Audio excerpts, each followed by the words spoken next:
Primeiramente, eu gostaria de agradecer à Mergs, em nome do Dr. Paulo Rogério, pelo convite que me fizeram para estar aqui essa noite para a gente conversar sobre esse assunto de extrema importância, né, e muito atual nos dias de hoje, que é a questão do suicídio. Tá? Desde 2014, a Organização Mundial da Saúde lançou uma campanha de prevenção ao suicídio. Campanha essa que tem como objetivo a conscientização, né, dessa questão, que é um problema de saúde pública hoje mundial, conscientização e informação do público para que a gente juntos, né, para que a gente consiga, todos consigamos, detectar precocemente as pessoas que estão em sofrimento, que estão vulneráveis emocionalmente, para a gente conseguir tirá-las desse desfecho, né, muito triste, que é o desistir de si mesmo, desistir da vida. Então, nós vamos falar, tem um breve resumo aqui, inicialmente sobre o conceito e o panorama histórico da questão do suicídio, desde a antiguidade até hoje, o século XXI. Vamos falar do suicídio em si como um problema de saúde pública que é hoje considerado. A crise suicida, quais são os sintomas, né, da pessoa que está nesse sofrimento extremo e os fatores de risco para a gente poder detectar e intervir e ajudá-la a não chegar nesse fim. Falar um pouquinho de estratégias de prevenção e, por último, a visão espírita. Então, começando pela palavra, né? A primeira vez que foi usada a palavra suicídio foi na Inglaterra por um médico que escreveu um livro que se chamou Religião de um Médico, né? E colocou a palavra suicídio, que quer dizer o quê? Sui é si mesmo e quedes, ação de se matar, cujo significado é o ato de matar a si mesmo, ou o ato de terminar com a própria vida. E esse livro acabou sendo proibido, porque foi bem na época ali do cristianismo, né? Mas a palavra continuou sendo utilizada e é utilizada até os dias de hoje. Então, o suicídio é uma questão que sempre existiu desde que o homem se entende por homem. Tá? Em todos os sexos, em todas as faixas etárias, em todas as classes sociais, em todas as civilizações e culturas. Só que ao longo da história, a gente vai ver agora, ele teve diferentes interpretações e diferentes significados. Lá na antiguidade greco-romana, era visto com uma certa naturalidade. Né? As pessoas tinham uma tolerância maior com relação àqueles que se matavam. Era visto como um ato de liberdade, um ato honroso. Quando chegou na Idade Média, com o aparecimento do cristianismo, começou a ter uma visão mais moral religiosa, né? Onde era visto, né, como uma ação do demônio. A pessoa que desistia de viver era vista como se ela estivesse possuída pelo demônio, e isso era um pecado contra Deus. Passando mais um tempo na história, na Idade Moderna, o suicídio começou a ser visto como um conflito existencial, como um dilema, né? Viver ou não viver, continuo ou não continuo, né? E com o surgimento da ciência nessa época, as pessoas começaram a perceber que ele estava associado a uma melancolia. Né? Não era do nada que as pessoas optavam por desistir, por se matar. Começou a perceber já o suicídio mais ligado à questão de transtornos mentais, de doença mental, que é que a gente vai ver agora. Surgindo, então, como um problema de saúde pública.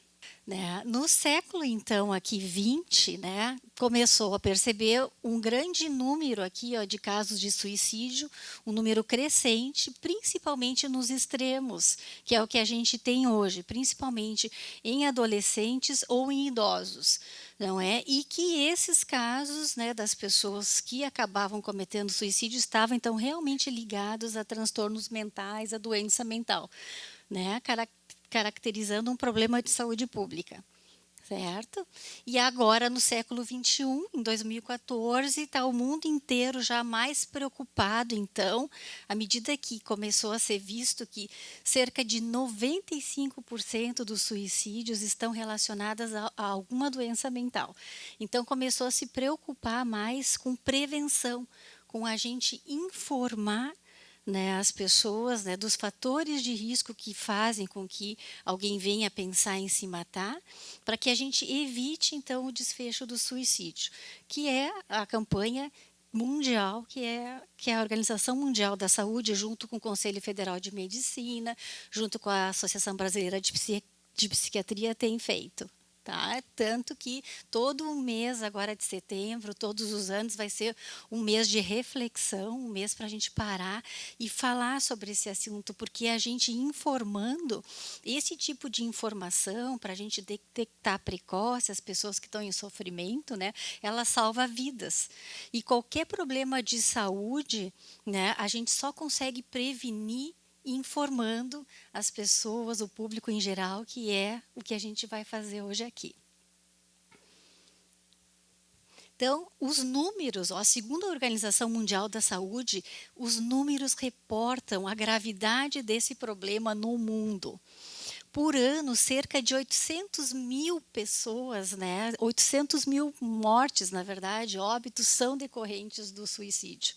Então, quase 1 milhão de pessoas, né, se mata por causa, né, morre e se matam, né. Um suicídio a cada 40 segundos acontece no mundo. Imagina, é muita, né? Para cada suicídio consumado, 20 tentativas acontecem. Então, muita gente pensa e tenta, só que poucos conseguem até. Nem é pouco, né? Pelo que a gente está vendo, um a cada minuto, né? Menos de 1 minuto. Mas tem muito mais gente que tenta e que, graças a Deus, não consegue, principalmente as mulheres. Porque os homens, quando tentam, como a maneira de tentar é mais letal, eles têm mais sucesso. As mulheres tentam mais, mas acabam não conseguindo tanto. E 16 milhões de tentativas de suicídio, então, a cada ano. É muita gente que pensa em desistir, né? No mínimo, né, 6 pessoas ligadas aos suicidas sofrem um abalo emocional e precisarão atenção especial para voltar à rotina. Os que ficam, né, como é difícil também, vão precisar de ajuda. Então, aqui nós temos um mapa mundi, né, que traz o coeficiente de suicídio em todos os países, ó, em vários países, né, que é o número de óbitos por 100 mil habitantes em um ano. Os países que estão em vermelho, ele tem um coeficiente de suicídio maior, é onde mais acontece morte por suicídio. Então a gente vê aqui na Rússia, aqui no Japão, nas Coreias, né, na Índia, alguns países da África, ó, mais de 15, né, por 100 mil habitantes por ano se matam. O Brasil, a gente tem um índice que não é alto, está em torno de 6 por 100 mil habitantes. Nossa, a cor aqui é laranjinha, mas muitos casos a gente acredita que são subdiagnosticados, não são revelados, né? Notificados, são subnotificados. As pessoas acabam não falando que realmente foi um suicídio. Então, e é um dos países, nós somos, que nós vamos ver agora mais para frente, um dos países onde o índice vem aumentando de suicídio. Porque na maior parte do mundo, ó, que bom, graças a essas medidas preventivas já que estão acontecendo, né? A maior parte dos países, ó, de 172 países listados pela Organização Mundial da Saúde, vem diminuindo as taxas de prevalência do suicídio, estão decrescendo. Em alguns poucos, 17% ainda estão aumentando, que é, infelizmente, o nosso caso aqui, ó, suicídio no Brasil. Nos últimos 25 anos houve um crescimento de 30%. Então, é bastante, né? Principalmente aqui, ó, nos homens, ó. Desde 1980 até 2006, ó, os homens têm conseguido se matarem mais aqui no Brasil. As mulheres vêm mantendo mais ou menos igual. Tá? E o índice está em torno de 6%, esse coeficiente de suicídio. Aqui. E, infelizmente, olha aqui, ó, a situação onde mais acontece suicídio aqui no Brasil é a nossa região. Ó, o índice é até mais alto, 8 por 100 mil, o coeficiente de suicídio 8 por 100 mil habitantes. Tá? Infelizmente, acontece mais com a gente. Vamos ver aqui. Então, o suicídio hoje no século XXI é um problema de saúde pública, tá? Porque os números vêm aumentando, no Brasil, sobretudo, né? Na maioria diminuindo, mas no Brasil vem aumentando, principalmente em adolescentes do sexo masculino e adultos jovens, e indígenas também, agricultores, policiais e em cidades menores.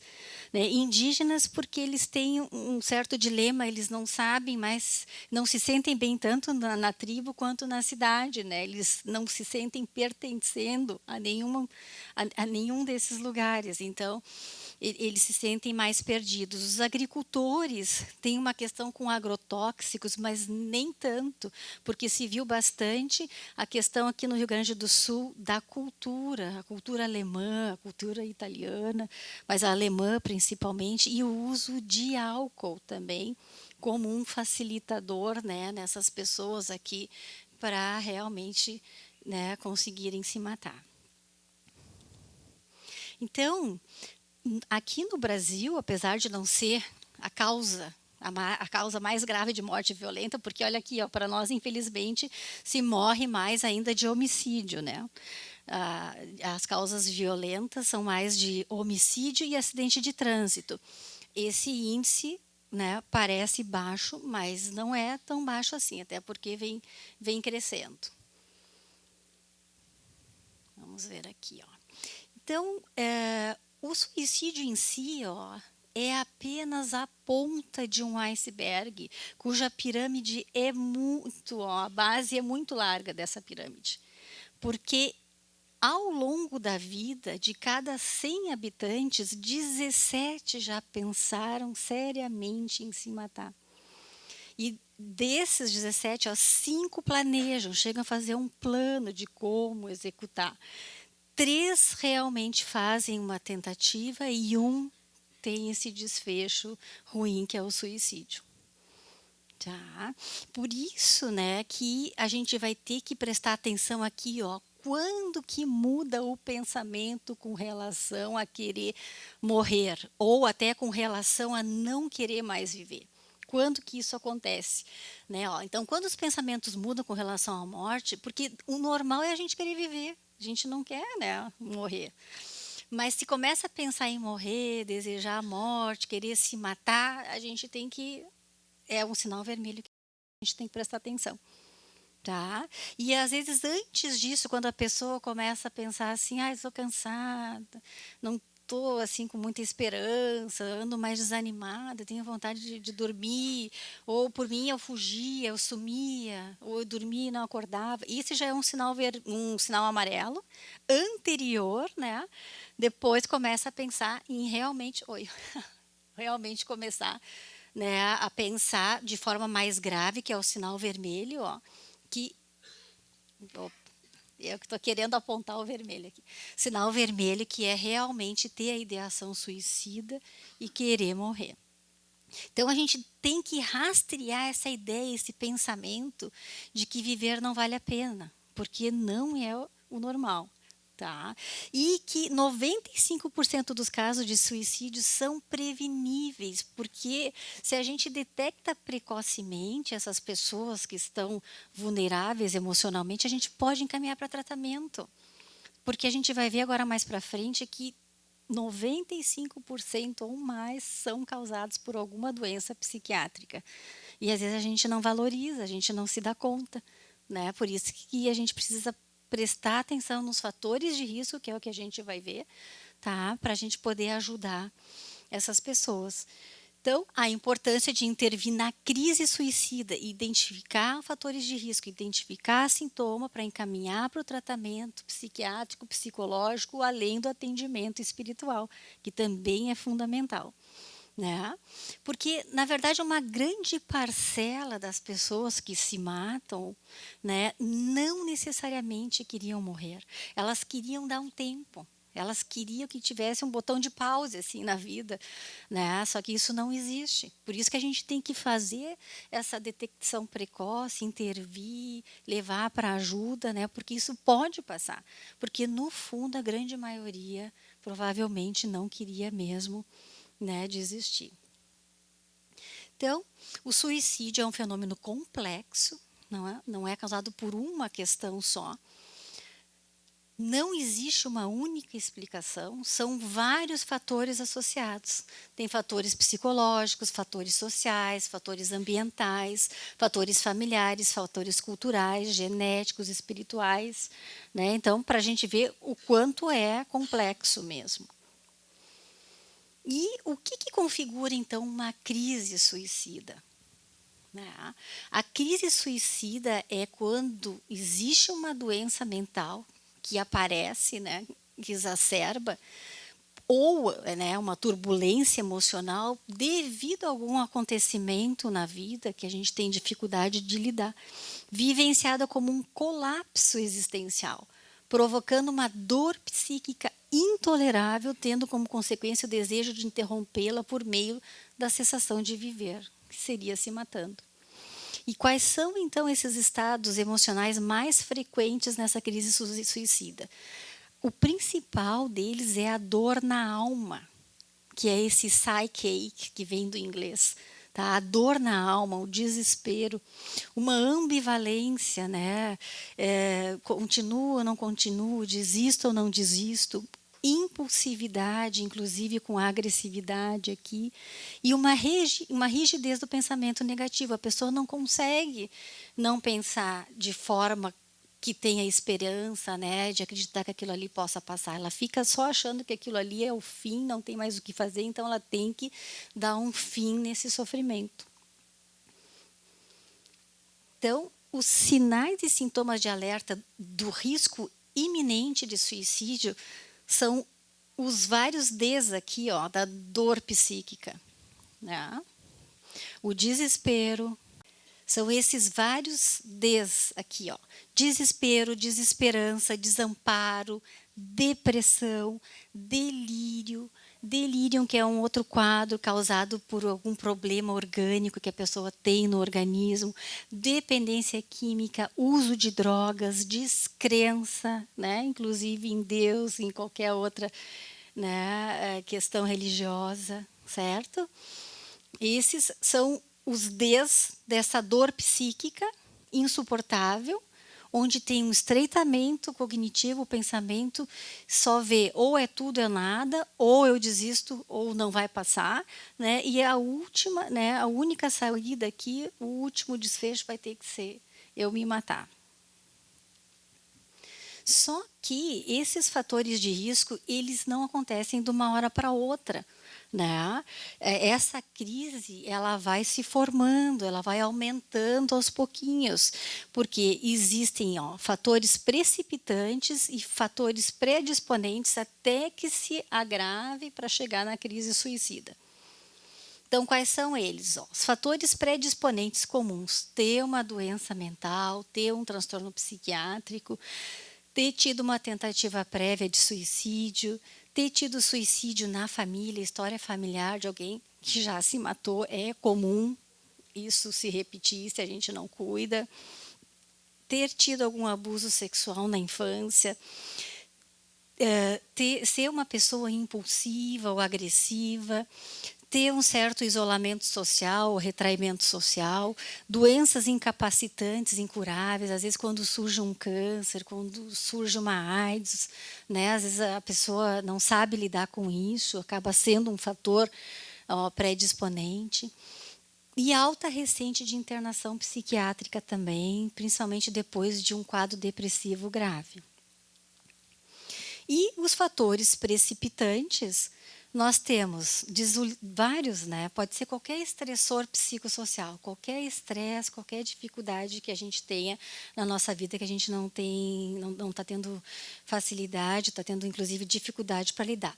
Desilusão amorosa, separação conjugal, conflitos de relacionamento, principalmente dentro da família também, derrocada financeira, crise financeira, né? Perda de emprego, desonra, vergonha, problema com bebida e acesso a um meio letal, como arma de fogo, né?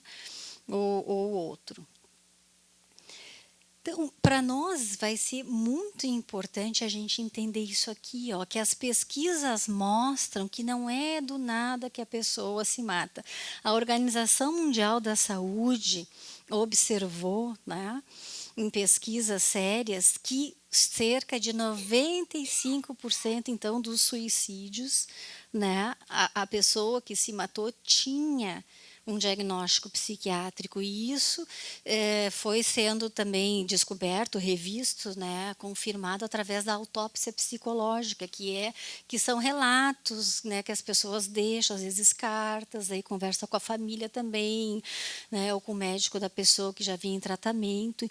Então, por isso a importância de a gente ficar atento nesses fatores de risco, né, e conversar com a pessoa, orientar a pessoa, ouvir a pessoa para a gente indicar para tratamento o quanto antes, porque eles poderiam estar sendo tratados para não chegar a esse ponto. Tá? E o problema maior, a doença mental, as doenças mentais mais prevalentes aqui no suicídio são os transtornos de humor, principalmente depressão e bipolaridade. Seguidas aqui, 22% por uso de drogas, por dependência química, e depois a esquizofrenia, transtorno de personalidade e outros menores aqui, transtorno de ansiedade, transtorno de ajustamento, alguma doença orgânica também, algum delírio, certo? Então, isso aqui é muito importante a gente entender para poder ajudar o quanto antes, tá? Então, a depressão é a principal doença mental associada ao suicídio. A depressão, ela não é visível no corpo, ela é sentida na alma. E às vezes a pessoa não verbaliza muito, né? Ela consegue esconder um pouquinho, né? A não ser quando daí está num estágio bem mais grave, mas mesmo assim. E é uma doença onde existe alteração do pensamento, do sentimento, da vontade, do comportamento, tudo afeta. A gente deixa de ser quem a gente é, né? A gente vai mudando em todos os sentidos. E não adianta a gente exigir do depressivo que ele tenha fé e força de vontade. Que nem diz o André Trigueiro, quem já pôde ler o livro dele ou assistir a palestra dele, que ele diz assim, não adianta a gente dizer para quem não está bem, levanta-te e anda, porque não é assim que funciona. Não é só falta de fé. É todo um contexto que a gente vai ver mais para frente agora, né, de gravidade, de doença também cerebral, de doença no corpo físico, além da questão espiritual, emocional, né, que está comprometida. Então, a pessoa não vai conseguir. Então, o André Trigueiro, ele diz assim, a razão pela qual reencarnamos é evoluir, despertar para o amadurecimento, para meu crescimento enquanto ser humano e espírito imortal. Quando não tomamos decisões acertadas a favor de evoluir, podem surgir sintomas mais graves, como alteração, inclusive, bioquímica, neuroquímica cerebral, que vai configurar, né, uma doença que também tem esse comprometimento físico, porque o cérebro deixa de funcionar no normal dele. Toda vez que um órgão deixa de funcionar no normal, ele precisa ser tratado também com médico, né? Também com medicação. Tá? Precisamos seguir em frente. Muitas vezes é difícil acreditar que vai passar.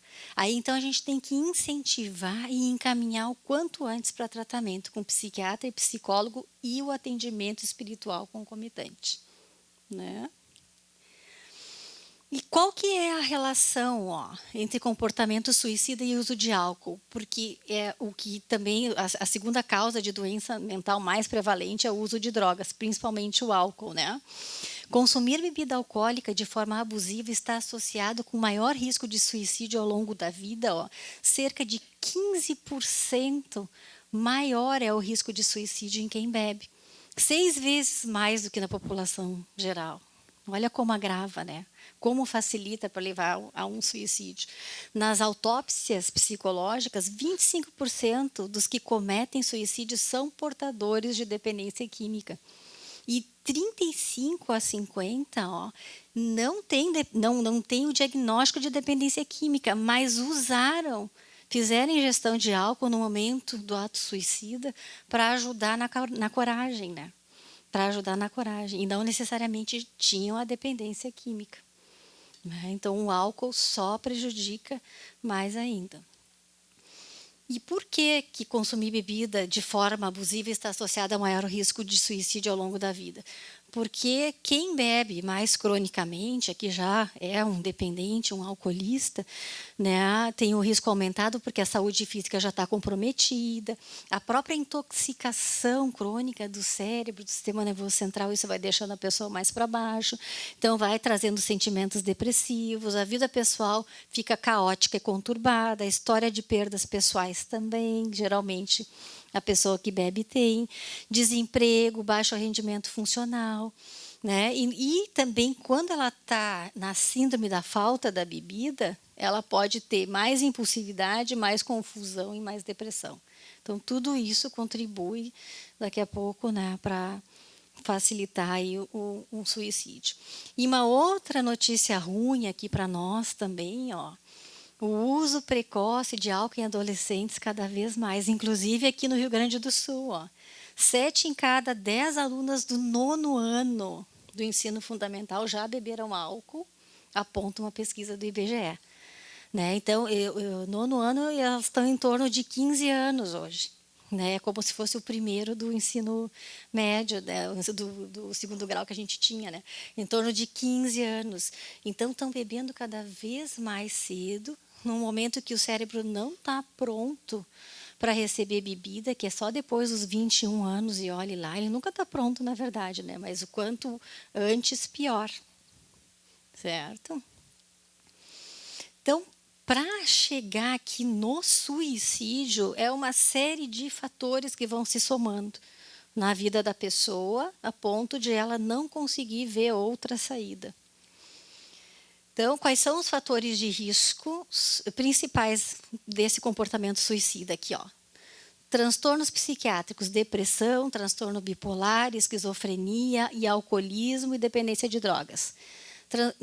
Na questão social, fatores de risco, perda de figuras parentais na infância ou recente, perda na família de pai e mãe, dinâmica familiar conturbada, uma família que não é equilibrada, né?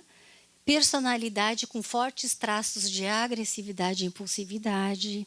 Esses são os fatores que mais contribuem para uma pessoa tomar a decisão do suicídio.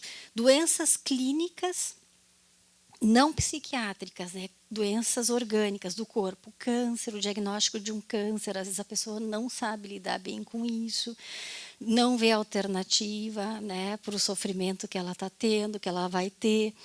HIV, AIDS, doenças neurológicas, a doença de Parkinson e outro tipo de doença grave também.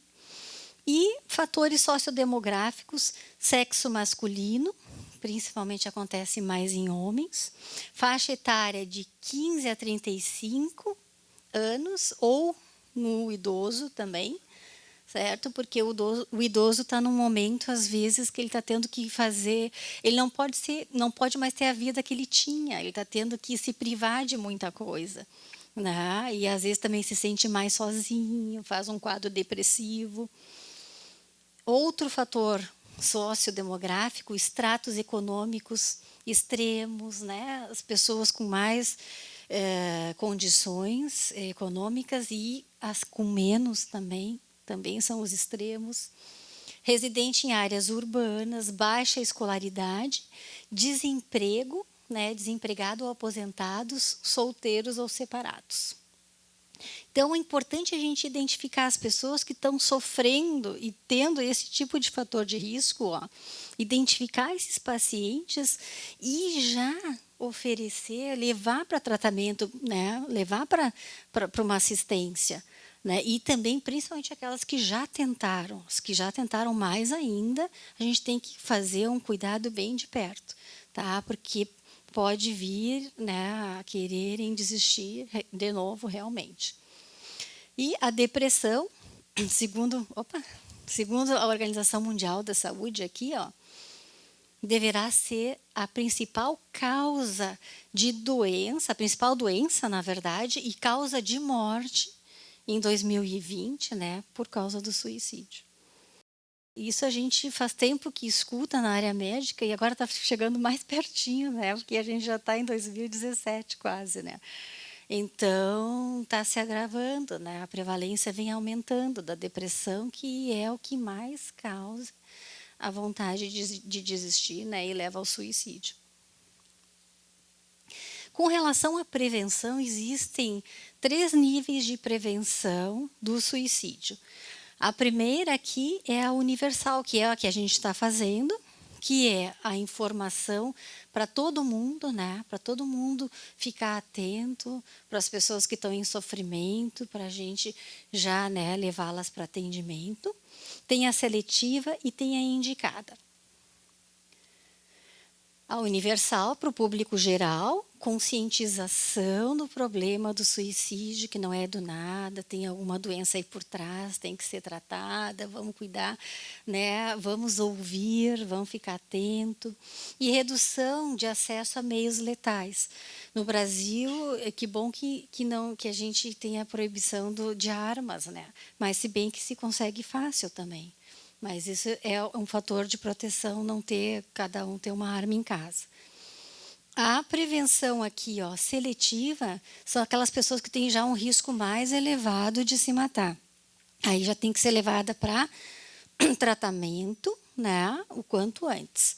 E a indicada, a prevenção indicada, é aquelas de altíssimo risco que já tentaram, então, e tem que estar sempre em tratamento, sempre a família cuidando, né? Sempre amparando, sempre no centro espírita também para se fortalecer. Então, prevenção do suicídio, o que pode ser feito? Com relação às principais áreas, né, que nós temos. Na vigilância, né, aumentar a qualidade e a pronta difusão de dados nacionais, que nem a gente está vendo que no Brasil está aumentando isso aí, é um problema grave. O suicídio a gente tem que, né, melhorar, a gente tem que ajudar mais as pessoas, certo? Identificar os grupos e as situações de vulnerabilidade emocional. Os meios letais, restringir o acesso a meios letais, os venenos, né, dos agricultores, armas de fogo, que nem a gente falou, botar barreira de proteção em shoppings, em lugares, às vezes, que tem, né, um vão muito grande. A gente tem que cuidar tudo, porque a gente nunca, né, espera, mas pode acontecer de uma pessoa que não está bem, por impulsividade, né? Pensar em se atirar. Mídia, né? Diretrizes que favoreçam reportagens sensíveis, né? Ponderadas a respeito, né, desse assunto. Tá? Serviços psicológicos, inclusive buscadores na internet.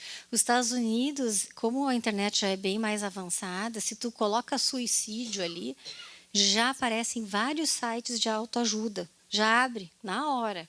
Tá? Aqui a gente não tem isso ainda. A gente tem o CVV, que tem o site deles, que é o Centro de Valorização da Vida, né? Mas aí tu tem que entrar no site para receber informação. Né? E serviços de saúde mental, disponibilizar mais tratamento psiquiátrico, psicológico, que a gente sabe que na nossa realidade, né, não é fácil, o sistema público não funciona direitinho, né, e se vai tratar na medicina privada, às vezes não fica acessível, fica muito caro. Então, mas melhorar os tratamentos, né, a disponibilidade de serviços, aprimoramento, então, dos tratamentos, oferecer os melhores tratamentos, acesso rápido e facilitado numa crise suicida, né, pronto atendimento, pronto-socorro da psiquiatria também, acompanhamento após tentativa de suicídio e assistência a pessoas enlutadas, aos que ficam. E treinamento também para quem é da área da saúde, né? A gente cada vez mais, não só para quem é da área da saúde, principalmente, né? Mas também esse tipo de conversa, informar a população. Então, como eu estava falando aqui, o CVV, ele está no Brasil desde 1962. Ele tem um modelo inglês, samaritano, de assistência, de caridade, ele é totalmente gratuito, é uma linha telefônica, é 141, 24 horas, se a pessoa não está bem, ela pode e deve ligar que ela vai receber uma palavra amiga, né? Ela vai receber uma orientação. E por incrível que pareça, uma palavra salva a vida, uma palavra de conforto salva, né? E às vezes não precisa nem falar, só de ouvir a pessoa também já se sente um pouco amparada, acolhida, né? Então a importância do CVV a gente tem que valorizar, eles ajudam muito, é o que a gente mais tem de prevenção contra o suicídio aqui no Brasil, certo? E desde 2006 tem uma portaria de prevenção ao suicídio que o governo federal fez, Amigos da Vida, Estratégia Nacional de Prevenção ao Suicídio, tá? Que isso já é importante. E também hoje a gente tem no Brasil a Associação Brasileira de Estudos e Prevenção do Suicídio, que fez o seu primeiro congresso, para a gente ver como ainda é recente, fez esse ano o seu primeiro congresso, né? Mas também é um bom sinal, porque a gente está falando mais sobre o assunto. Porque suicídio tem um tabu muito grande, né? Às vezes a gente evita de falar. A gente tem medo de falar, acha que vai agravar, e não, a gente tem que falar. É um mito de que falar sobre isso com a pessoa que não está bem, aí sim ela vai fazer. Não, né? Ela pode até se aliviar, ela vai se melhorar, né? E antes da gente passar para a parte agora espírita, para a visão espírita, eu trouxe isso aqui que eu acho muito importante, né? A gente entender que nós somos um ser integral, tá?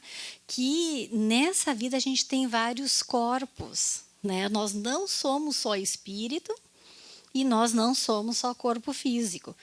A gente é espírito, que é a nossa individualidade, a nossa essência.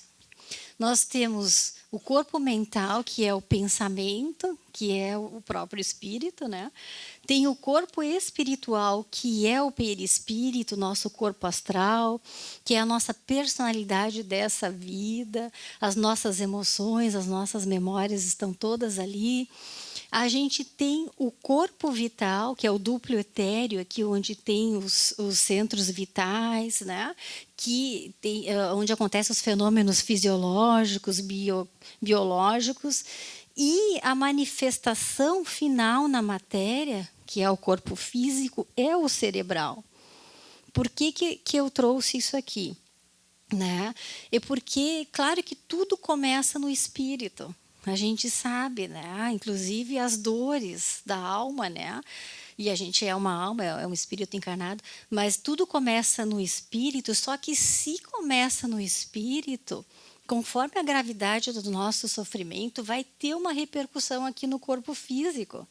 E às vezes a gente não valoriza muito isso, até quem é espírita, acha que é só espiritual, né? Mas não vai ter uma manifestação no cerebral, né? E conforme a gravidade, né? De uma influenciação espiritual, de uma obsessão, nunca é só espiritual. Se entra numa depressão moderada, grave, o cerebral desorganiza, desequilibra. E por isso a importância de a gente também cuidar dessa parte cerebral com medicação. É a medicação que vai repor, vai reequilibrar, reorganizar o cerebral. E a gente vai voltando aqui, ó, a parte cerebral, a neuroquímica com a medicação. A gente vai melhorando também a nossa energia, a gente melhora as emoções, acalma, se fortalece e o pensamento também começa a melhorar e deixar de ficar tão negativo. Certo? Porque nós somos um ser integral. E Joana de Ângeles já diz que o homem integral, na verdade, tem consciência de si mesmo em sua dimensão física, emocional, mental e espiritual. Então, se a gente puder fazer o tratamento em todas essas esferas, aí sim a gente vai se melhorar, que é o tratamento do cerebral com o psiquiatra, o tratamento do emocional na psicoterapia com o psicólogo e às vezes com o psiquiatra também, né? E o tratamento espiritual, atendimento espiritual no centro espírita, com certeza a gente melhora a vida, a gente sai daquele sofrimento, daquela dor da alma, daquela dor psíquica insuportável. Né? Então é importante a gente entender, né, que a gente pode interferir no sentido do bem. E antes de entrar então na visão espírita, a gente vai fazer essa perguntinha aqui, que eu acho muito importante, né? Que como é que os espíritas lidam com o suicida? Na verdade, a maioria lida mal. Né? A gente lida mal de forma dura, preconceituosa, a gente às vezes acha que é um covarde, acha que é só falta de fé. E não é só falta de fé, que nem a gente viu ali, quando fica uma doença mental grave, desorganiza tudo. Né? Todos os corpos, não é só espiritual, a gente tem que tratar tudo. Né? Então, a imensa dor que leva uma pessoa a buscar o suicídio como solução merece a nossa atenção e respeito de forma solidária e amorosa. Caridade no lugar de condenação. A gente não pode ser muito duro, né? A gente tem que ser mais sensível. Né? E todos, porque todos merecem uma nova chance de recuperação frente ao arrependimento, né? E ouvir o desabafo de quem está sofrendo com o respeito e o amor só vai ajudar. E não só ficar pensando em doutrinar, só ficar pensando na parte espiritual em si. Tem que pensar no emocional também, né? No desgaste todo físico que a pessoa está cerebral. Então, sejamos o instrumento que a espiritualidade maior utiliza para que a crise suicida se desfaça e seja resgatada aos poucos a lucidez e coragem de viver. Porque a gente pode ser esse tipo de instrumento. A espiritualidade maior usa a gente para a gente ajudar. Né? Então, que a gente fique atento para aqueles fatores de risco que a gente viu ali. Né? Não fique com medo de falar, escuta a pessoa, orienta, incentiva. Quem sabe tu conversa com alguém, né? Quem sabe tu conversa com um psicólogo, quem sabe tu vai no médico, né? Se a gente percebe que algo não está bem com alguém, devemos ajudar, ouvir, orientar e encaminhar para atendimento espiritual e o tratamento médico, que é o psiquiátrico, né, e o psicológico. Nós temos a chance de modificar um caminho. E a prevenção é justamente isso, a gente evitar, né, aquele desfecho pior que é o suicídio. A prevenção é ser caridoso com o nosso próximo. A espiritualidade maior conta com o precioso apoio de nós encarnados aqui, dos desencarnados também, né, mas de nós nessa tarefa. E entrando agora, então, já na visão mais espírita mesmo, né? Como é que o espiritismo vê a questão do suicídio? Como a doutrina nos diz, né, o planeta Terra, essa vida que a gente está vivendo aqui, né, é um mundo de provas e expiações. Então, ela já diz que é um mundo que não é fácil de ser vivido, né, é um mundo onde vai ter sofrimento, onde tem sofrimento. É um planeta escola, é um planeta hospital, né? Então, a doutrina espírita, ela valoriza a vida, valoriza a reencarnação. Ela não tem como ser a favor, então, né, de que alguém desista de viver. Tá? Porque a vida, essa reencarnação, ela é uma grande oportunidade para a gente evoluir espiritualmente. Né? E a doutrina é uma das religiões, se não a única, que tem uma vasta literatura a respeito, né, do suicídio em si e da realidade hostil que é, né, e das consequências que o suicida sofre lá no mundo espiritual. A gente tem todo, né, já relatos por sessões mediúnicas, né, psicografias, não é? Do que realmente acontece de ruim. Porque se aqui está ruim, quem é espírita sabe que não vai terminar o sofrimento. A gente vai para um lugar pior ainda, onde a gente vai sofrer mais ainda, onde a gente vai se sentir mais sozinho ainda, né? Onde vai duplicar muito mais, né, o nosso sofrimento. Não vai passar. Então, a gente tem uma grande responsabilidade de agir preventivamente nos diversos setores da sociedade para que o número de casos de suicida se reduza. Mais ainda quem é espírita tem essa responsabilidade, né, maior, porque a gente tem esse entendimento do outro lado. Então, é através da doutrina espírita que a gente entende o valor precioso da nossa existência terrena, pelas enormes possibilidades de aprendizado e avanço na senda evolutiva, de como a dor e o sofrimento podem ser compreendidos, né, no seu sentido mais amplo. Né? Ninguém nasce aqui, ó, predestinado a se matar. Não existe isso. Suicídio não tem na nossa programação lá antes, né? Que a gente faz uma programação que a gente quer tentar seguir antes de reencarnar, mas não, nunca tem suicídio. Não existe um determinismo suicida. A vida é para ser vivida. E por mais difícil, né, que seja a experiência, ela sempre será compatível com as nossas capacidades, né, de lidar, não sem sofrimento. A gente tem que se esforçar. A gente vai enfrentar sofrimento, a gente tem que fazer sacrifício, né, para conseguir vencer, né, tudo de ruim que pode vir a aparecer. Né? Não vai ser fácil, mas é necessário, a gente está precisando passar por aquilo para a gente se melhorar. A torcida por nós é grande, especialmente nos momentos difíceis, quando nos deparamos com o resultado de nossas escolhas menos felizes, né? Pois a colheita, né, é de uma dura semeadura. Né? Com a colheita de uma dura semeadura.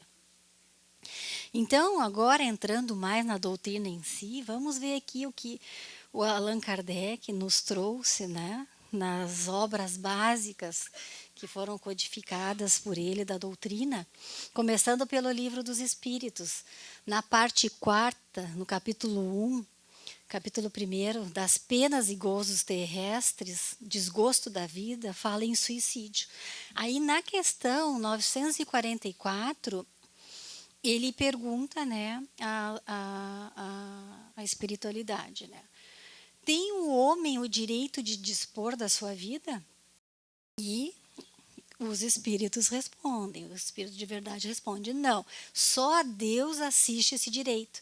O suicídio voluntário implica em transgressão desta lei. Né? Então, não é bom, a doutrina não quer, não concorda, mas aqui já no céu e inferno diz o quê? Ó? Que a gente tem livre-arbítrio. Né? Não é para a gente desistir, mas todo mundo tem o livre-arbítrio se a pessoa acaba fazendo, né, optando por realmente se matar. Em regra, apertei de novo, no céu e inferno, em regra, o homem não tem o direito de dispor da própria vida.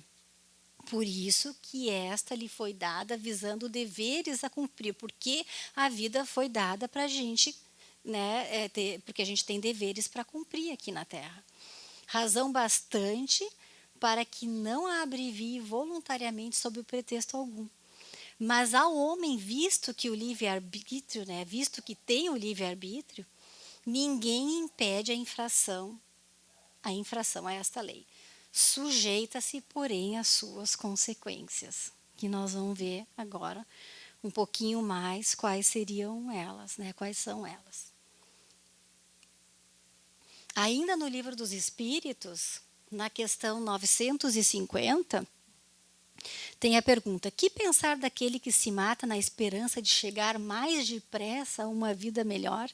Porque a pessoa, principalmente quem não tem religião ou espiritualidade, ela acha que se matando tudo termina aquele sofrimento, né?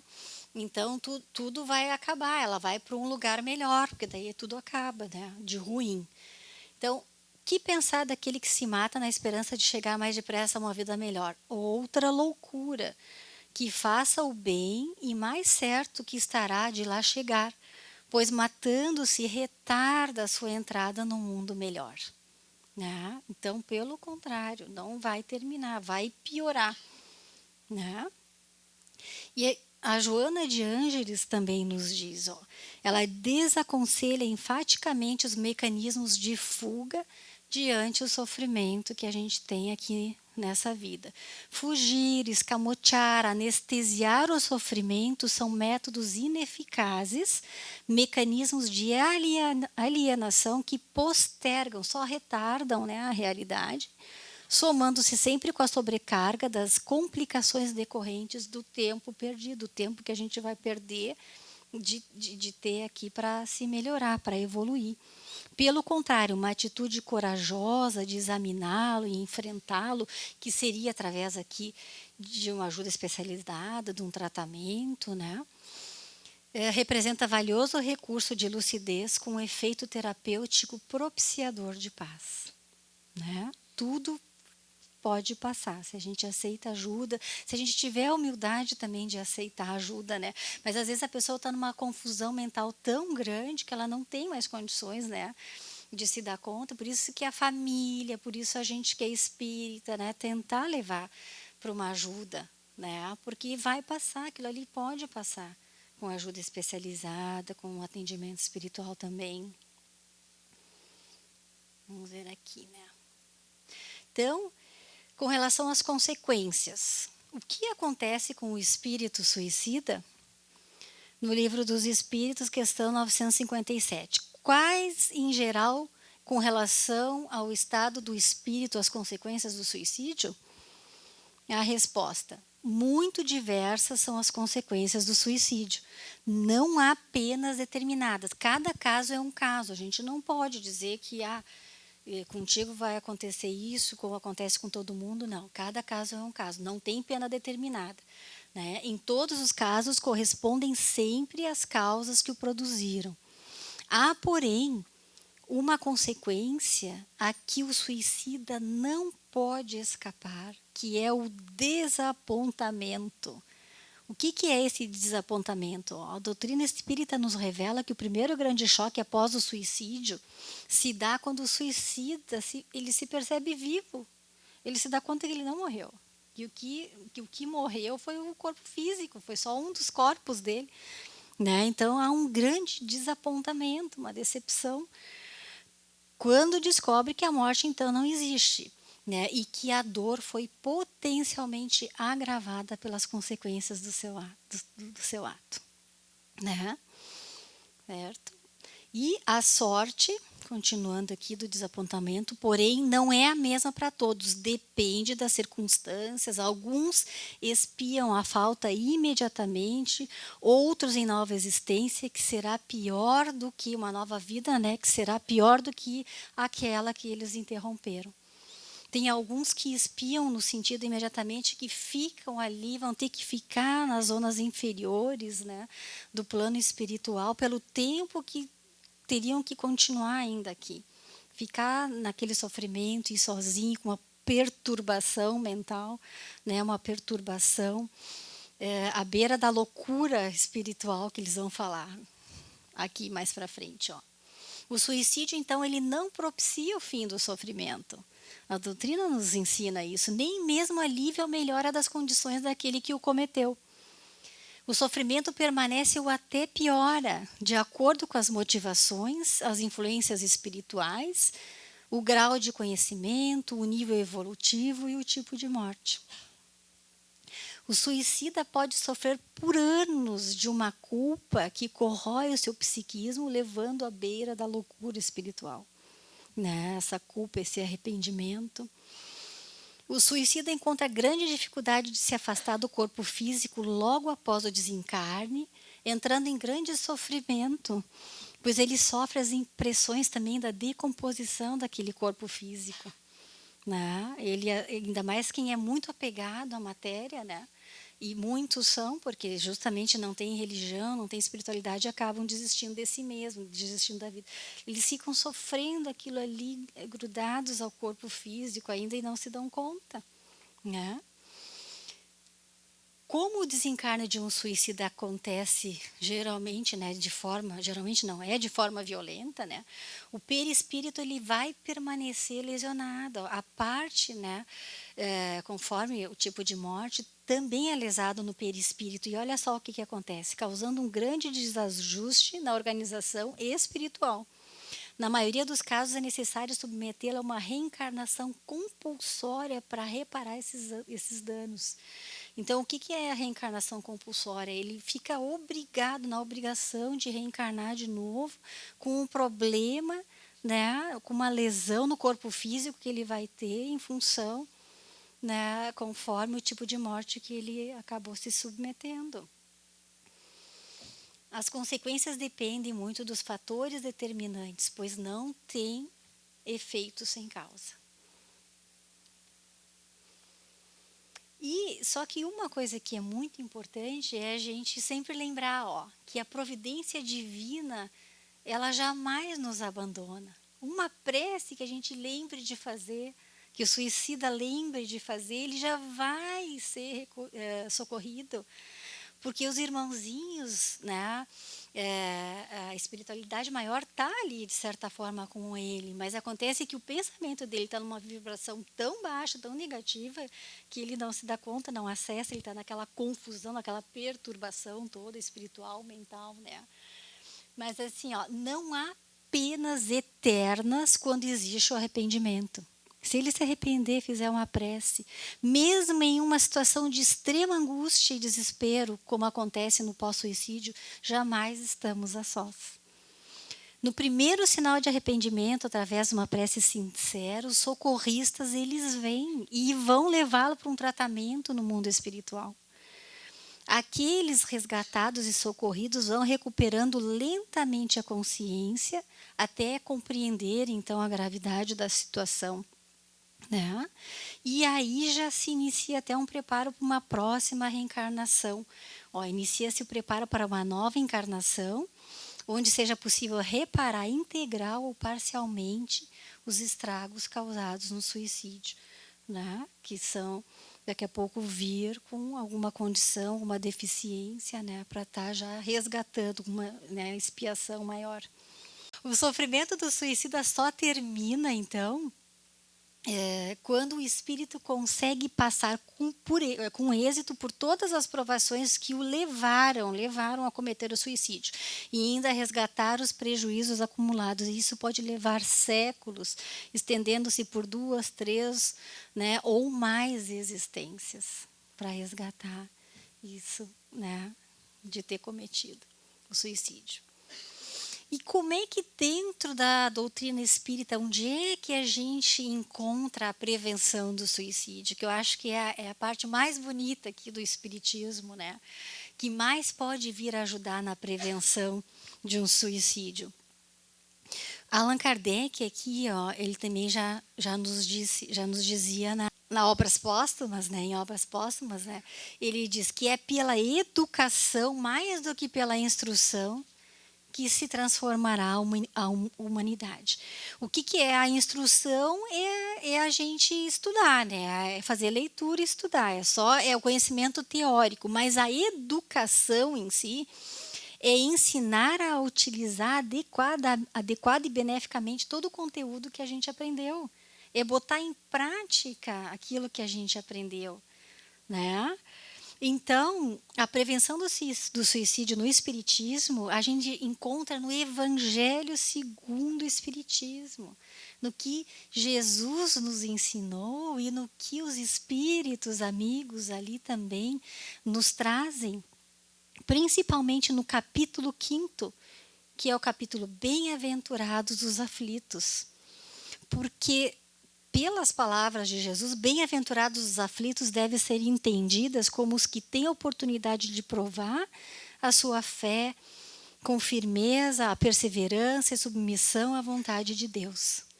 Então, a prevenção vai ser à medida que a gente, sim, estuda a doutrina, estuda o espiritismo, internaliza os conhecimentos e entende que aqui é temporário, mas necessário, a gente precisa passar para a gente se melhorar, para a gente evoluir, mas também vive o Evangelho de Jesus, porque quando surgir a prova, a aprovação, a gente vai fazer de tudo para enfrentar bem aquilo ali, com resiliência, né? Com a capacidade assim, ó, de resistir ao máximo, né? E aceitando ajuda, tendo a humildade de aceitar ajuda, né? Tendo a humildade de entender que por algum motivo eu preciso passar por aquilo que eu não vou saber o porquê agora, mas para que eu sei, eu preciso para melhorar, para evoluir, para crescer, mas por que a gente não vai saber, né? Porque é nesse capítulo do Evangelho. Ali vai falar sobre a justiça das aflições, as causas atuais das nossas aflições, o porquê que a gente sofre, né? Está sofrendo. Causas anteriores das aflições, né? Porque às vezes não é só de agora, é de antes. Só que a gente tem o esquecimento do passado, tem o véu do esquecimento, porque senão a gente aí sim não conseguiria daqui a pouco dar conta, né? De todo esse sofrimento, de se auto-perdoar, né? De se auto-transformar. Motivos de resignação, a importância da gente se resignar, que é, de certa forma, aceitar o que veio para a gente, mas não se acomodar. Não, resignação não é acomodação. É aceitar, entender que eu preciso passar por aquilo, mas tentar superar, tentar suportar, buscar ajuda, né? Fala também de suicídio e loucura, tem uma parte específica do suicídio. Fala no bem sofrer, que muitas pessoas sofrem mal. E a gente pode sofrer bem, à medida que a gente internaliza esses conhecimentos e põe em prática, a gente enfrenta bem, sofre bem, existe isso. Né? A gente consegue passar pela prova, né? Com sofrimento, com sacrifício, mas consegue passar melhor, certo? Que é o bem sofrer. Fala sobre a felicidade não é deste mundo, porque é um mundo de provas e expiações que está melhorando, né? Passando para a regeneração, graças a Deus. Fala da melancolia, né? Os sintomas aqui depressivos e das provas voluntárias, inclusive, que às vezes a gente pediu para passar por situações difíceis, né? Não é porque também é só resgate, porque eu fiz coisa errada e é por isso que eu estou sofrendo agora, porque eu fui ruim, fui mal, porque a gente às vezes é muito punitivo com a gente mesma, né? O espírito é muito assim. Não é, às vezes eu pedi para passar por aquilo, para dar conta daquilo, para eu evoluir mais rapidamente, para eu testar a minha fé, para mostrar que eu confio em Deus, que eu acredito, né? Que eu sei que aquilo ali é temporário e eu supero, certo? Então, isso aqui nós não vamos ler com mais detalhe, porque eu vou aconselhar que vocês leiam em casa todo esse capítulo, o quinto, né? Porque é assim, é o que mais de bonito tem e de força que a gente pode receber para enfrentar todas as provas e expiações que vêm para a gente, certo? E então, finalizando, né, era isso que eu tinha para dizer, que a doutrina espírita é a favor da vida, né? A gente valoriza dá importância, né, dessa oportunidade única que Deus nos dá para a gente se melhorar, para a gente evoluir, né? Que a gente ajudar na prevenção do suicídio, né? Que a gente tem que também se aceitar, se conhecer melhor, se autodescobrir, né? Não só com relação ao outro que está sofrendo, às vezes a gente está sofrendo, a gente também tem que se ouvir, né? Também tem que buscar ajuda, além do centro espírita, sempre no centro espírita, mas às vezes se fica mais forte aí a dificuldade, o sofrimento, buscar uma conversa com alguém mais especializado, um psicólogo, um psiquiatra, porque daí a gente trata todas as esferas, toda a nossa psicosfera, né? Psicosfera, todos os nossos corpos, né? E só se fortalece e enfrenta bem o sofrimento, que é o bem sofrer. Acaba passando por tudo que a gente tem que passar bem. Certo? E para terminar, tem uma mensagem agora final do Haroldo Dutra Dias.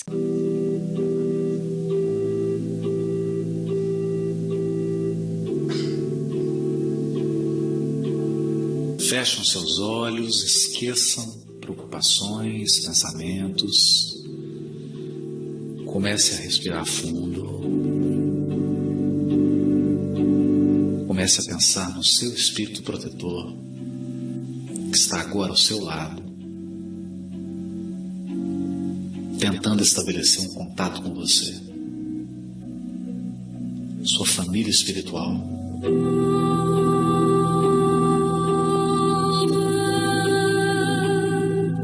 Está torcendo para que você vença todas as provas, todas as dificuldades. Espíritos que te amam profundamente, que estão esperando por você, estão olhando, chorando, sorrindo. Eles não podem tirar você das experiências. Eles não podem viver a experiência por você. Mas eles te amam profundamente, estão ao seu lado. Estão te inspirando, te dando ideias, fortalecendo o seu coração. Sinta agora esse profundo amor. Sinta o quanto você é amado, o quanto você é acompanhado, o quanto você é um coração querido.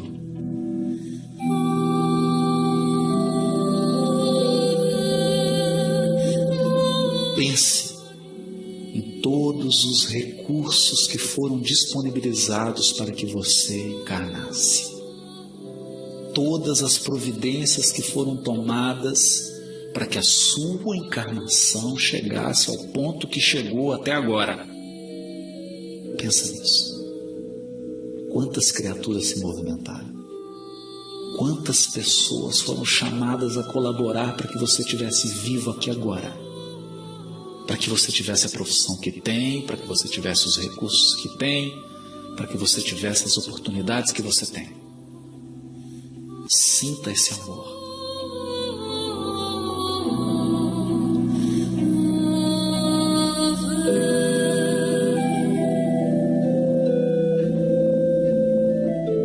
Mergulhados nesse amor, vamos elevar o nosso pensamento de gratidão ao nosso irmão mais velho, nosso irmão amado, nosso Mestre Jesus.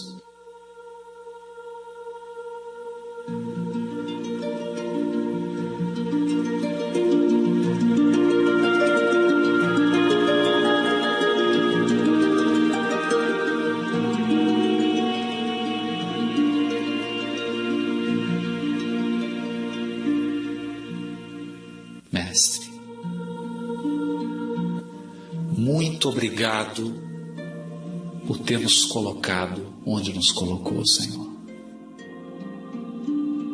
Nessa noite, Senhor,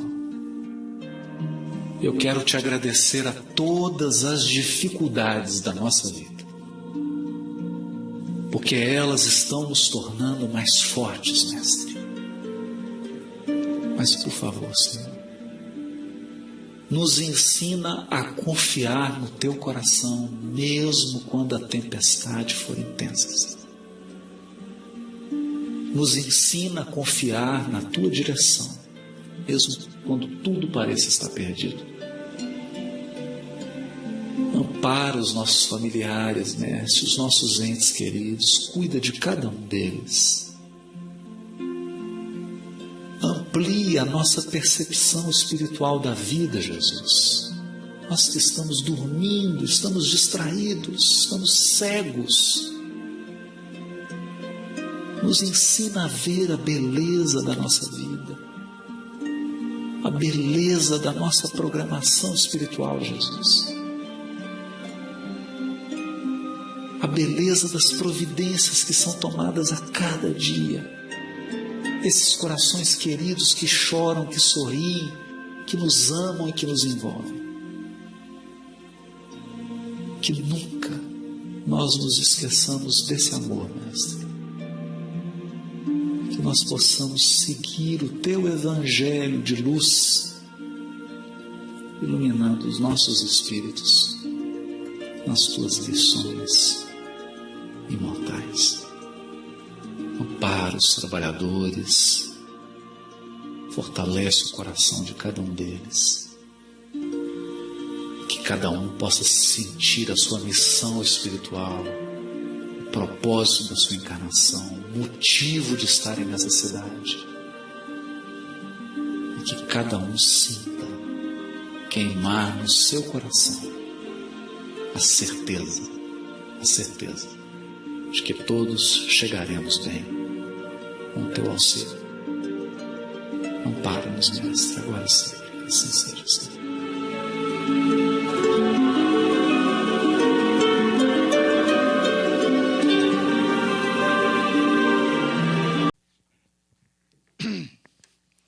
Assim acompanhamos esses momentos de reflexão tão importantes e a nossa palestrante gentilmente se dispõe a permanecer conosco ainda por alguns momentos para conversarmos, atendendo a questões que os irmãos desejarem encaminhar aqui para a mesa.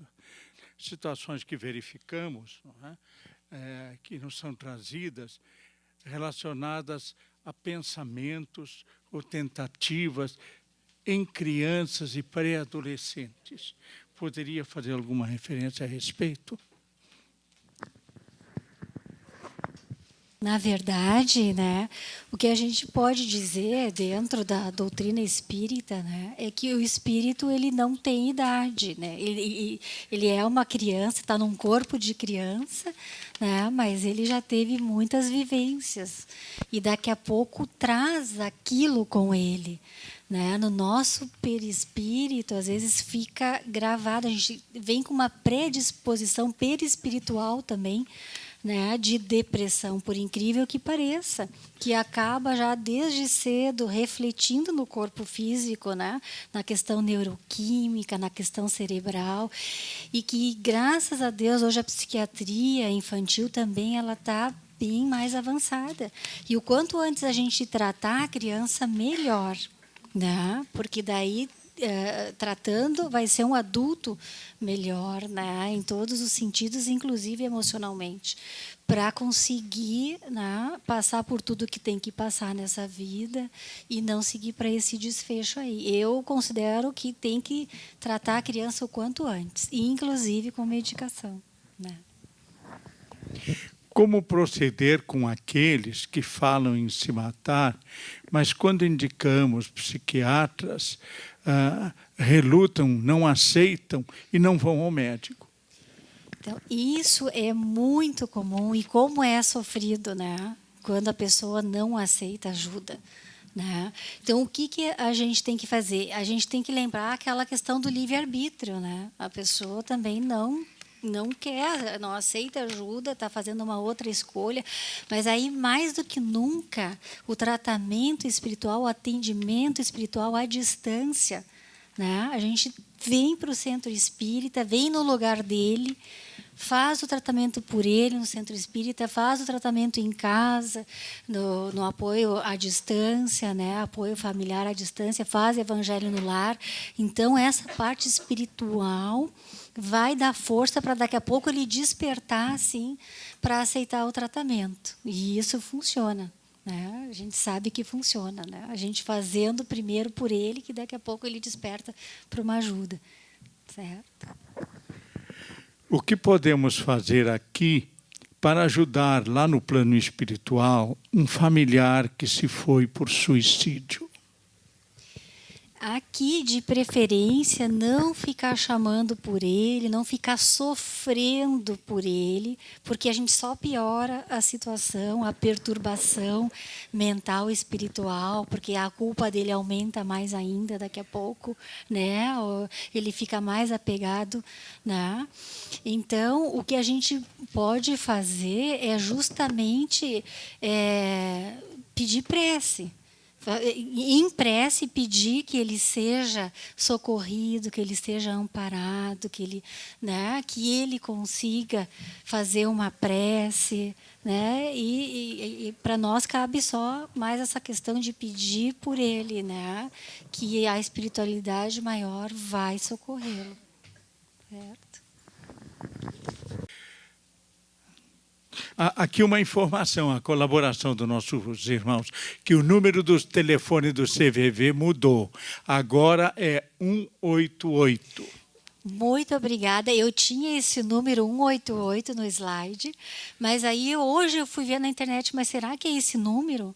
Aí me deu o número antigo, então estava certo, é 188. Era o que tinha ali, vou colocar de novo. Obrigada.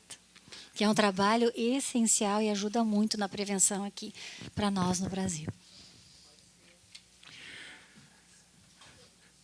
Mais ou menos, que resgate traz para as tentativas de suicídio? Ou seja, que não chega a cometer, entendo que seja essa pergunta, não é?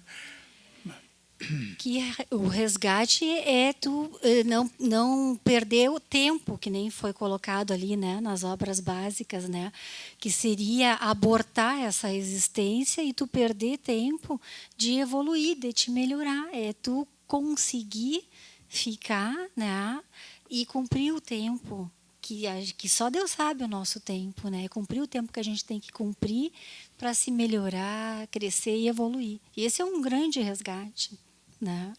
À medida que a pessoa aceita ajuda, com humildade também, né, de tratamento para superar as provas, né, para suportar. Que é uma questão.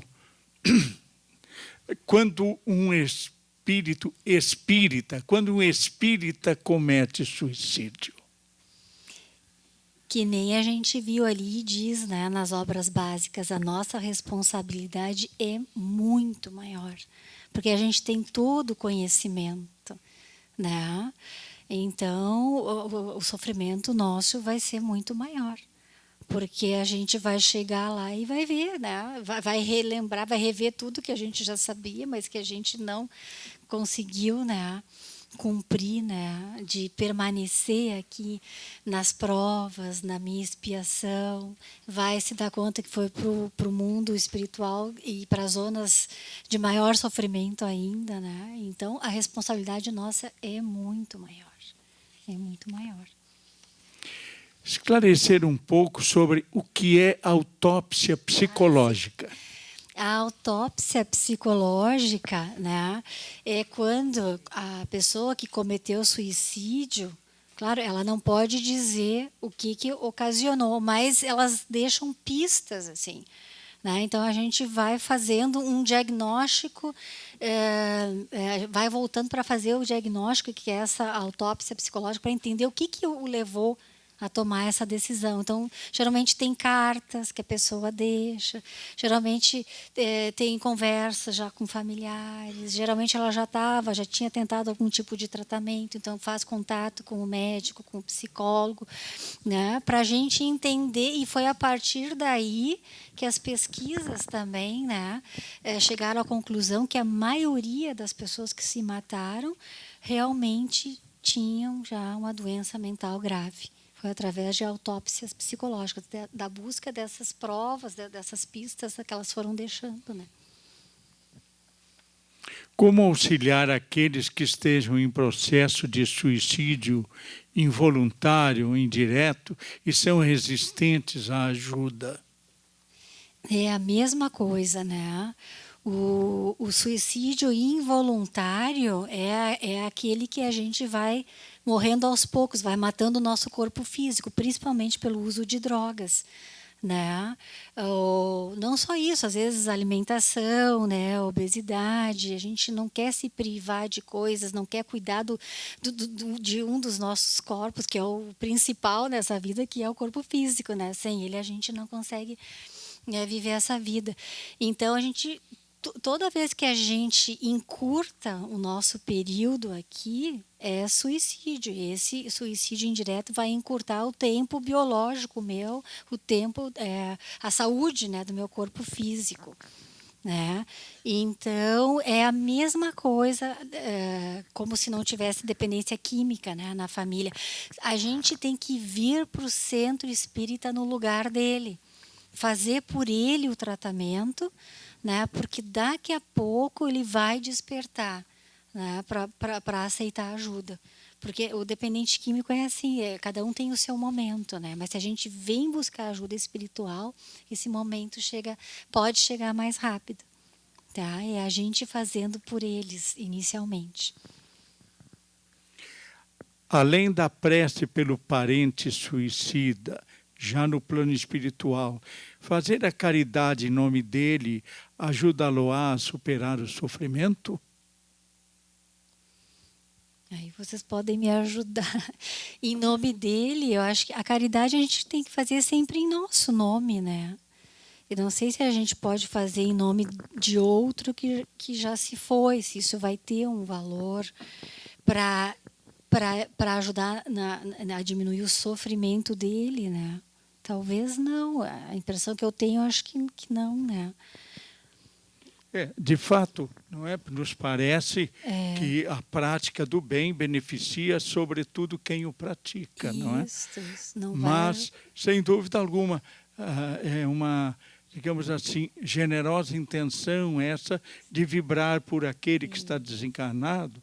E este que está praticando o bem, talvez esteja em condições de enviar vibrações muito favoráveis, né, que com o favoreçam certeza. bem, Sim. pela lembrança amorosa que faz do ente querido, com o coração repleto de amor por fazer bem a outro ente querido aqui. Com certeza. A pessoa que se droga pode ser considerado um suicídio por estar abreviando sua vida? Sim, é exatamente isso que é considerado suicídio indireto, né? Ou inconsciente, que não é tão inconsciente assim, porque a pessoa sabe que aquilo ali vai prejudicar a saúde física, né? E trazer doenças e vai poder abreviar o tempo dela aqui, né? No planeta Terra, né? Sim, é um suicídio indireto, é um suicídio, é considerado. Estive hospitalizado, é um depoimento, estive hospitalizado no Hospital Espírita mês de agosto. Tentei suicídio 6 vezes.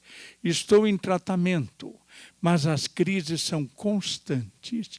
Existe um tempo para a cura destes pensamentos? A causa foi crise conjugal.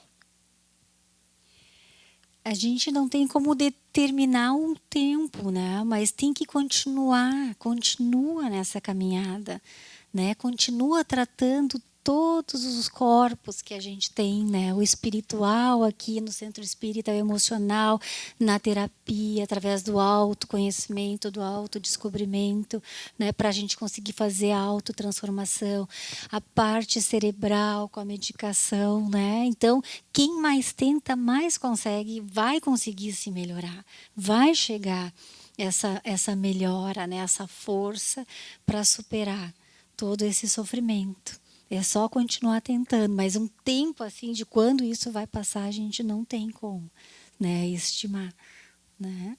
Mas vamos continuar a luta. O que podemos fazer para ajudar pais que perderam, enfim, perderam um filho, não é, neste quadro de suicídio? Sim. Para os que ficam, né? Como a gente sofre também, né? Ainda mais sendo um filho, né? Então, para quem fica também tem que receber ajuda, também tem que procurar auxílio especializado, também tem que fazer o atendimento espiritual na casa espírita, mas tem que, se puder, né, ir para terapia, se puder ir para o reforço do remédio também, para fortalecer, para ajudar a acalmar e seguir em frente, né? Porque também a gente faz o que a gente pode pelos outros, né? Só que tem a questão do livre-arbítrio, como a gente viu, nem sempre, até nós que somos psiquiatras, né, Paulo? Às vezes a gente tenta de tudo, tenta ajudar, mas não consegue. Mas tem que a gente também aceitar ajuda para lidar com uma perda dessas, né? Também se tratar direitinho, se cuidar direitinho e se auto-perdoar, não entrar nisso da culpa, de ficar se culpando, de se sentir responsável, porque quem é pai e mãe não tem como não se culpar, é difícil, né? Mas através de muita leitura, então, da doutrina, da vivência evangélica, né, dos entendimentos ali, do capítulo 5º, Bem-aventurados os aflitos, a gente vai recebendo um consolo, né, recebendo um alívio, um entendimento para diminuir, de certa forma, esse sofrimento de quem é pai e mãe, né, e perde um filho dessa maneira. Né? Quando o pai foi um suicida, seu filho pode vir a ser também? Quando existe suicídio na família, é fator de risco, sim, para novos suicídios. Mas ainda a gente tem que ficar atento, né? E proporcionar ajuda a qualquer sinal, sintoma que a gente percebe de depressão, de desânimo, de falta de vontade, mas não é regra. Não é regra, não é porque teve na família, vai ter novo suicídio, não. Né? Mas daí a gente fica mais atento, porque se percebe desânimo, falta de vontade, aquela mudança nos pensamentos, já busca ajuda, né, especializada aí para conseguir dar o atendimento, o tratamento necessário para evitar um novo suicídio, certo? No consultório, pode-se falar do espiritismo com pacientes suicidas ou com pensamento suicida? Se o paciente é espírita, sim. Né? Inclusive deve ser falado. A gente precisa falar sobre o suicídio. Né? Às vezes a gente evita por medo, achar que vai piorar. Não, vai ajudar a falar, dividir. Né? E principalmente se ele for espírita, sim. Né? Se não acreditar na espiritualidade, não dá para falar sobre essas coisas, né? Cada caso é um caso. A gente tem que respeitar muito a religião de cada um, né?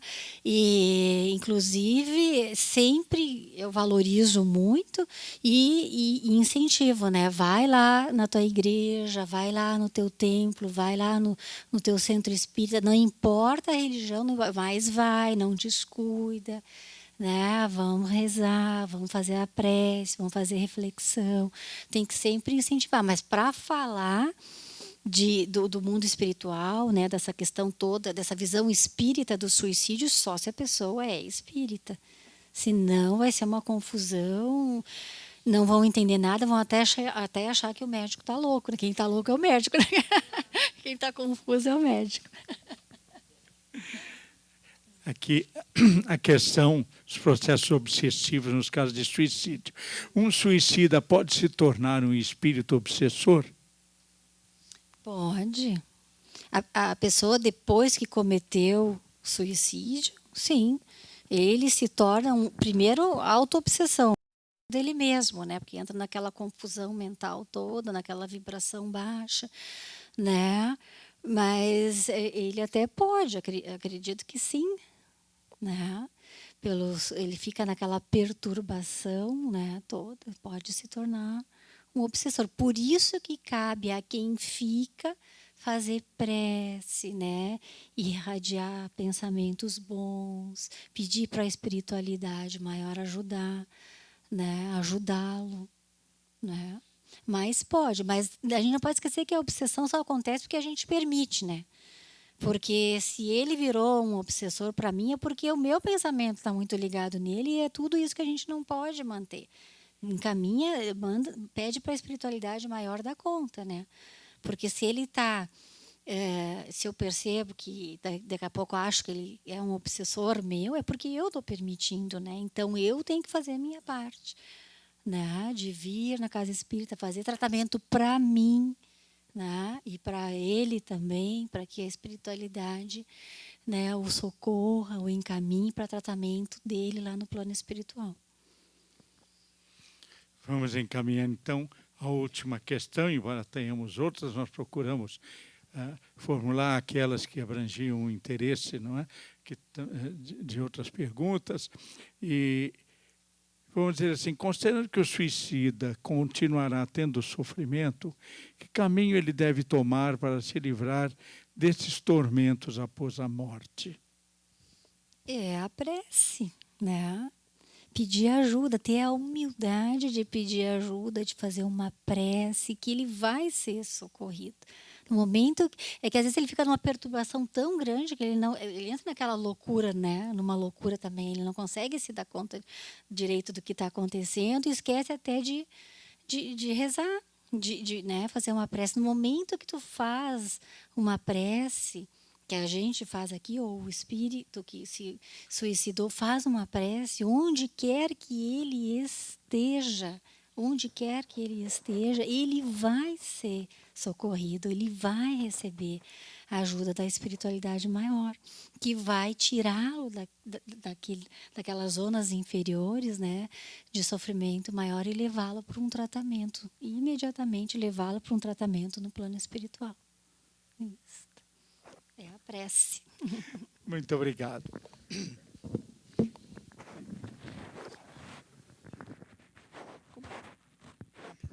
Então vamos passar aqui o microfone ao Paulo Rogério. Boa noite. Não, eu só queria agradecer mais uma vez a presença da doutora Carmen aqui, parabenizar pela excelente apresentação, né? Esse é um tema pesado, é um tema às vezes difícil, mas acho que ela conseguiu passar com muita leveza, né? Com muita tranquilidade esse tema. E a gente vai ir para casa, né? Bastante agradecido por ter nos ensinado bastante sobre esse assunto. Eu, que sou psiquiatra, aprendi bastante também na noite de hoje, né? Alguns pontos bastante relevantes para a nossa prática profissional também, né? Então, mais uma vez, muito obrigado. E acho que cabe agradecer também a presença de todos que vieram, né? Aqueles que puderam contribuir com os alimentos não perecíveis. Nós estamos destinando sempre em meses alternados, ora para o Hospital Espírita, ora para a Casa Menino Jesus de Praga. Nós, então, também, reconhecidos, agradecemos a Associação Médico Espírita do Rio Grande do Sul, na presença do Dr. Paulo Rogério, pela feliz iniciativa de promoverem esses encontros que nos trazem oportunidade de tantos esclarecimentos. A nossa convidada, né, também o nosso abraço muito fraterno, reconhecido pelos esclarecimentos, conforme tão bem expressou Paulo Rogério, tão importantes para todos nós. Agradecemos a presença dos irmãos por justificarem toda a realização desse trabalho com seu interesse, com a sua participação. Muito obrigado. Os nossos queridos irmãos que sustentam aqui, dão suporte técnico ao nosso trabalho, muito obrigado pela dedicação de todos aqueles que colaboraram para a realização deste encontro. E vamos então nos dirigir a Deus, te agradecendo, Senhor, por esses momentos felizes, que estivemos reflexionando sobre coisas tão importantes a respeito da vida que Tu nos concedes. Que possamos valorizá-la sempre.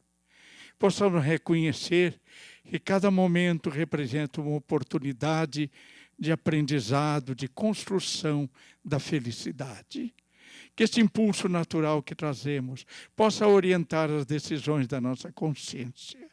Que as claridades da doutrina espírita sejam um instrumento a projetar-se neste caminho que temos a percorrer, construindo as nossas experiências, mas alentados pelo esclarecimento e consolados pela sublime mensagem do Cristo.